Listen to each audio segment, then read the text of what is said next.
Among the silver screen legends of classic Hollywood, few names carried the commanding presence and aristocratic poise of Stewart Granger. Tall, broad-shouldered, and impossibly charming, Granger was the epitome of the dashing leading man. Yet behind that polished image and smooth British accent was a man whose onset temperament and private arrogance made him both admired and resented. To some of his co-stars, he was a consummate professional, disciplined, witty, and driven. But to others, he was something else entirely: difficult, egotistical, and impossible to love. Over the years, whispers spread through Hollywood about the woman who couldn't stand him, who openly admitted to despising his very presence. She wasn't the first to clash with the British star, but her disdain was legendary. And for decades, the reason behind that deep-seated hatred remained buried beneath layers of studio secrecy, polite interviews, and the gloss of old Hollywood glamour. Now, as letters, memoirs, and interviews have resurfaced, we finally know the truth. Stewart Granger was born James LeBlanc Stewart on May 6, 1913, in London, England. He came from a family of distinction, not wealthy, but respected, with deep roots in the performing arts. As a boy, he was restless, curious, and ambitious. His early years were marked by a fascination with adventure tales, stories of knights and explorers, the very kind of characters he would later embody on screen. Yet his journey to fame wasn't immediate. He initially studied medicine, a career that seemed far removed from the glittering world of cinema. But acting had already taken hold of him, quietly shaping his destiny. After joining the Webber Douglas Academy of Dramatic Art, he began performing in repertory theater, honing the precision and diction that would later make his voice instantly recognizable. By the time the Second World War began, Stewart Granger had built a modest reputation on the London stage. His tall frame, piercing eyes, and commanding presence made him an ideal fit for heroic and romantic roles. But wartime service in the British Army briefly interrupted his acting career. When the conflict ended, he returned to the theater, only to find that his natural magnetism was too powerful to be confined to the stage. British cinema was entering a golden period, and Granger was about to become one of its brightest stars. His early films, including The Man in Grey, 1943, and Fanny by Gaslight, 1944, turned him into a sensation almost overnight. He was not the boyish matinee idol type. He was masculine, mature, and slightly dangerous. Women admired his confidence. Men respected his resolve.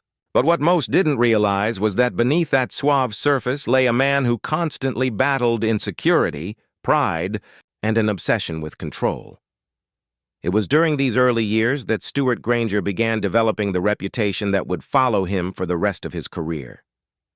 To directors, he was a perfectionist, someone who demanded more from himself and others. To some actresses, however, he was a man whose charm quickly soured into arrogance. On film sets, he could be dismissive, cutting, and often cruelly sarcastic. And yet, he had an uncanny ability to disarm people moments later with a flash of that irresistible grin. It was a contradiction that made him magnetic on screen but infuriating in real life. The very traits that made him a star, confidence, intelligence, and intensity, could also make him unbearable to work with. And this duality would come to define his most notorious feud. When Stewart Granger arrived in Hollywood in the late 1940s, he brought with him the prestige of a British leading man, part of a wave of transatlantic imports that fascinated American audiences. MGM signed him immediately, casting him in films alongside some of their most bankable stars. Yet even among the glamour of Los Angeles, Granger's ego was unmistakable. He often quarreled with directors over line readings, staging, and camera angles. He refused to play what he considered weak or foolish men, insisting instead on maintaining an image of rugged heroism. And when it came to his female co-stars, he could be both charming and dismissive, often treating them as equals only when they earned his respect. This tension, the push and pull between admiration and disdain, would lead to some of the most famous on-screen chemistry in his career, and also the most notorious personal conflicts. One of Granger's earliest Hollywood co-stars, Jean Simmons, would play an especially significant role in shaping both his life and his legend. Their relationship was one of Hollywood's most complex, equal parts love story and battle of wills. Simmons, just 19 when they met, was quiet, thoughtful, and immensely talented. Granger, 13 years her senior, was instantly captivated by her beauty and grace. Their romance began during the filming of Adam and Evelyn, 1949. And though it seemed like a fairy tale pairing of the young ingenue and the experienced leading man, it was, in truth, a volatile bond built on insecurity and dominance. Granger's temper was legendary, and Simmons's quiet defiance often ignited it. They married in 1950, but behind the elegant public appearances lay a relationship riddled with tension, jealousy, and resentment. Those who worked with them spoke of constant arguments, emotional outbursts, and an atmosphere that could turn icy in an instant. Still, Stewart Granger continued to rise. By the early 1950s, he was one of MGM's most popular stars, appearing in adventure films like King Solomon's Mines, 1950, and Scaramouche, 1952. He became the face of swashbuckling heroism, blending British sophistication with American bravado. Yet his off-screen life was unraveling. Jean Simmons's career was ascending rapidly, and that, perhaps more than anything, wounded Granger's pride. In public, he played the part of the supportive husband, but privately he struggled with the idea that his young wife might outshine him. He once remarked that Hollywood only wanted him for his looks, while Simmons was the real artist. That admission, though seemingly self-aware, masked a deeper frustration. He was losing control, both personally and professionally. As the years went on, Granger's conflicts extended beyond his marriage. On set, his temper became infamous. He clashed with directors like George Sidney and co-stars like Deborah Kerr and Ava Gardner. The studio system, once so enamored with his commanding presence, began to see him as a liability. Yet in every story there seemed to be one recurring theme: Granger's inability to share the spotlight. He wanted admiration, respect, and above all, dominance, whether in a scene or in life. And this need for superiority would lead to one of Hollywood's most enduring feuds, one that would define his reputation long after. His career began to fade. The actress who came to despise Stewart, Granger did not start out as his enemy. In fact, by all accounts, she admired him at first. His discipline, his elegance, his magnetic personality. She saw in him the qualities that had made him an international star. But admiration soon turned to frustration, and frustration to contempt. During the filming of a now classic adventure drama, Granger's attitude on set reportedly crossed from demanding to demeaning. Crew members whispered about his temper, his cutting remarks, and his tendency to belittle anyone he felt was beneath him. His co-star, a woman known for her own quiet strength and dignity, eventually confronted him, an act few dared attempt. The tension between them grew so palpable that even in promotional photos, their smiles appeared strained. Years later, in interviews, she admitted that working with Granger was a test of patience, adding that, "Some men never leave the stage, even when the cameras stop rolling," though she never publicly named him in her most scathing remarks. Insiders had no doubt whom she meant. Stewart Granger had become a man both respected and resented in equal measure, adored by audiences, but privately loathed by more than a few who knew him best. And yet, the question remained, why did this particular actress's hatred run so deep? What had happened behind closed doors that turned admiration into lasting animosity? To understand that, we must look beyond the image, beyond the costumes, the sword fights, and the charming grin, to the man himself. Because Stewart Granger, for all his success, was fighting battles far greater than any scripted duel. Battles with pride, insecurity, and the fading light of fame.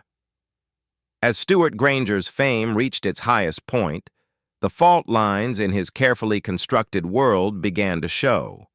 To the public, he was still the dashing British gentleman, the swashbuckling hero who could charm an audience with nothing more than a smirk. But within the industry, that charm was wearing thin. Stories circulated about his ego, his outbursts, and his unrelenting need to dominate every conversation, every scene, and every person in his orbit. To some, it was simply part of his complex personality. a man so determined to prove himself that he couldn't bear to be overshadowed. But to others, especially the women who worked beside him, it was something much harder to forgive. The truth is, Hollywood in the 1950s was not a kind place for women who dared to stand their ground. Yet a few did, and when they crossed paths with Stewart Granger, sparks flew, and not the romantic kind the studios loved to advertise. The most enduring of these clashes was with Deborah Kerr, one of the era's most respected actresses. They starred together in King Solomon's Mines, a sweeping adventure film that should have been an effortless pairing, the refined British beauty and the heroic explorer.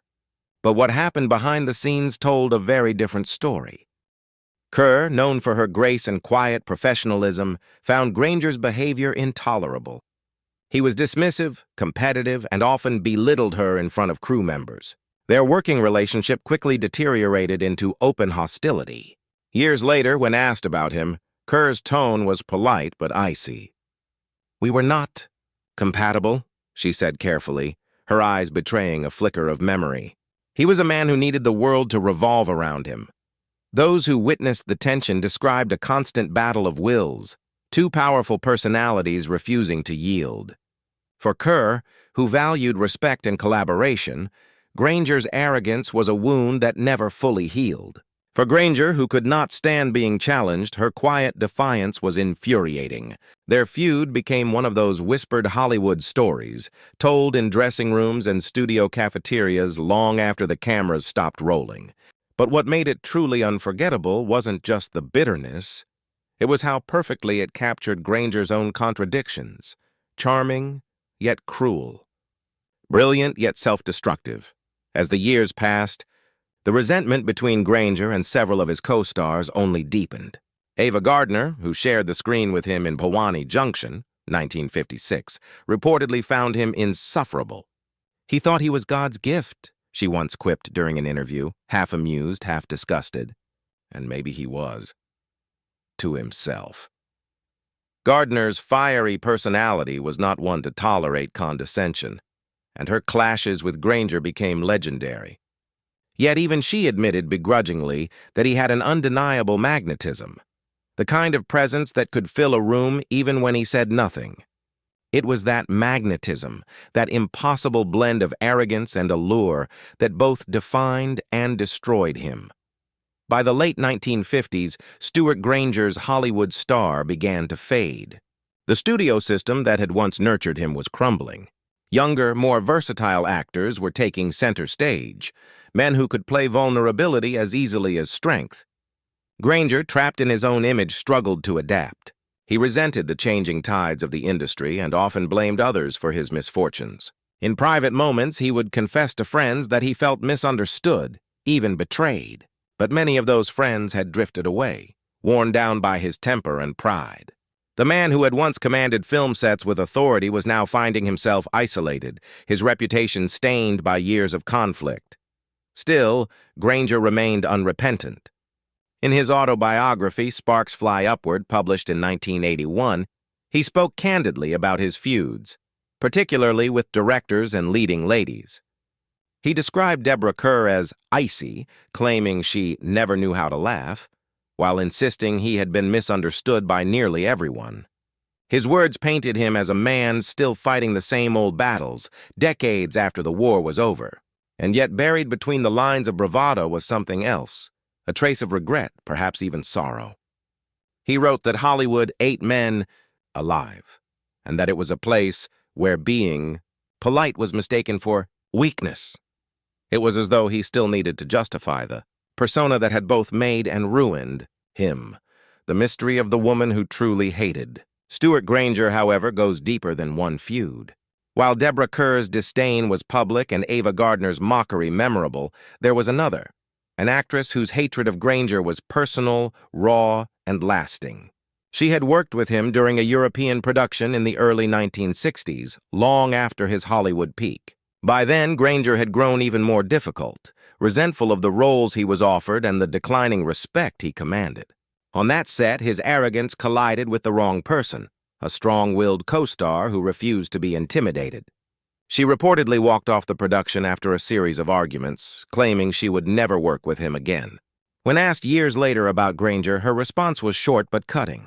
"He was the only man I ever truly hated." She never explained why in detail, but those who knew her suggested it wasn't just professional conflict. It was something deeply personal. Perhaps he had insulted her, perhaps he had humiliated her, or perhaps, as some speculated, she had once cared for him, and that care had been betrayed. Whatever the reason, it became one of those whispered stories, the kind that faded from the public eye but lived on in private recollections. To this day, historians and film enthusiasts debate which actress she was. Some point to French star Michel Mercier, who clashed with Granger during the filming of Swordsman of Siena, 1962. Others believe it was a lesser-known actress whose identity remains concealed by time. What remains certain, however, is that Granger left behind a trail of admiration mixed with bitterness, and that for at least one woman. The experience of working with him was unforgettable for all the wrong reasons. In later years, Stewart Granger withdrew from the spotlight. He moved away from the glamour of Hollywood, settling in Spain and later returning to England. Age softened some of his sharp edges, but not all. Friends who visited him in his final years described a man who still carried himself with the same proud posture even as his health declined. He would speak wistfully of his early days, of the thrill of performing, the beauty of his co-stars, the excitement of fame. But he also admitted, in rare moments of honesty, that he had often been his own worst enemy. "I suppose," he once said in a television interview, "I made life difficult, for others and for myself."